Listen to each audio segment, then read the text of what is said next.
What's going on, everyone? Welcome back to the show. So today we're going to take a look and listen to Representative Sanchez. She's going to be talking about Social Security reform. She's also going to talk about a specific plan that she has that she thinks would work when it comes to helping Social Security. It's not a complete reform, but it will help the program. So she's going to talk about that. But first off, you guys can do me a favor. Please like the video, subscribe to the channel, hit that little bell notification, and then click all. By clicking all, you'll get notified anytime we post a video.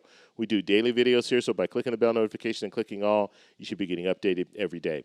And just a reminder, thank you for your support. I really appreciate it. One more way to support us is by joining our membership. Just click the join button below. You'll get customized emojis as well as custom badges. Okay, so let's go ahead and take a look and listen. Representative Sanchez ask some questions and make a statement about how she thinks we can help Social Security. Here we go. Ms. Sanchez, you're now recognized for 5 minutes.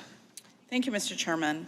I must say that it feels like we've been here before. It feels a little bit like Groundhog Day in this committee, because each time that this subcommittee convenes to talk about the future of Social Security in this country, we hear plenty of proposed solutions on the Democratic side. For example, my friend, Ranking Member Larson, has pushed Social Security reforms again and again. He's very passionate about this issue.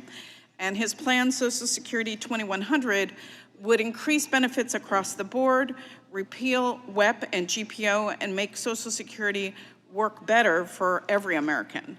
And all of those benefits that we've just talked about would be paid for, and they would serve those who need them the most. My Republican colleagues, on the other hand, are proposing significant cuts to Social Security. And while those cuts would be detrimental to all Americans, it would disproportionately impact people of color who would be affected the most by cuts. People of color are less likely to work for employers who offer pensions or any kind of retirement plans, so they're more likely to rely on Social Security after retirement. Proposed cuts to Social Security would really be a direct attack on those communities of color, specifically the Latino population, who relies almost exclusively on Social Security for their retirement.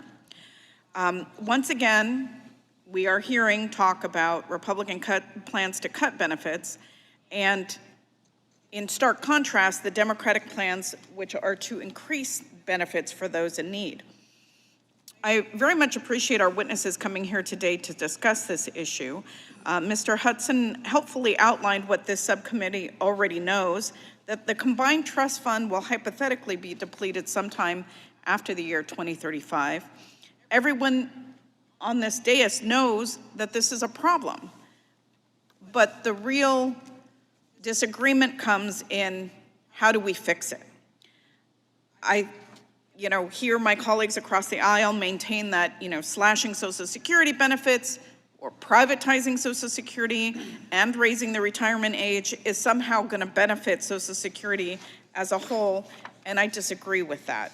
As my dear friend, Ranking Member Larson always says, Social Security is the most successful anti-poverty program in our country. So we shouldn't be talking about slashing benefits, increasing the retirement age, privatizing Social Security. We need to find a very thoughtful path forward, and I think my friend Mr. Larson's proposal is that path forward. I just want to quickly talk about something that was mentioned in terms of who pays into the Social Security Trust Fund and the fact that the fertility rate in the United States is declining. Our birth rate is not replacement rate.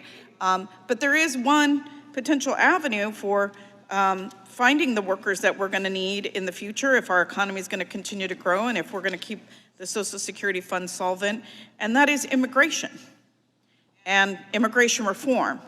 That is something that I've been working on for 22 years in this Congress, and we have done nothing other than throw more money at the border, more enforcement.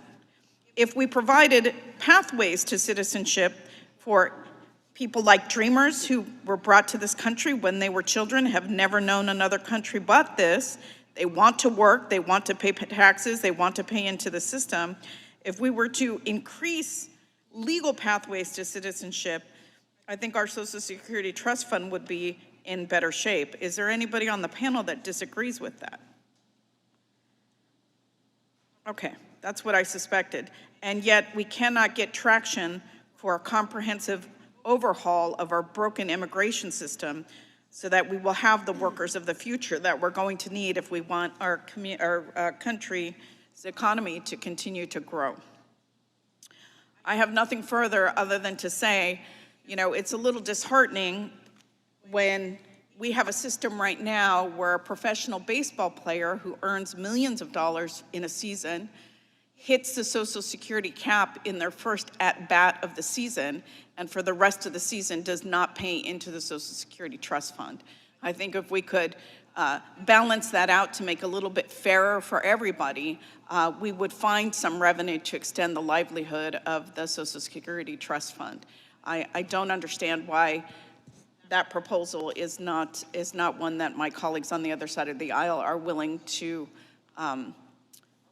consider. And with that, I will yield back. Okay, so that was Representative Sanchez. She's actually my old representative. I've moved out of her district. But she was talking about Social Security reform. She supports the Social Security 2100 Act, so Representative Larson's plan. One thing that she did talk about in the end there, she was talking about immigration reform.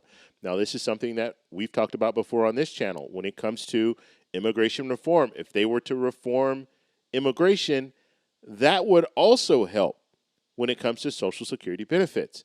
And the way that it would work is you have people right now that are willing and able to work, but they're not able to work because they don't have the correct documents to work. So if we reform Social Security, allowed for them to work, allowed for them to pay into the payroll contribution, now you have more people paying into the payroll contribution, which means that the Social Security, the trust funds would be extended out even longer because you have a stronger workforce.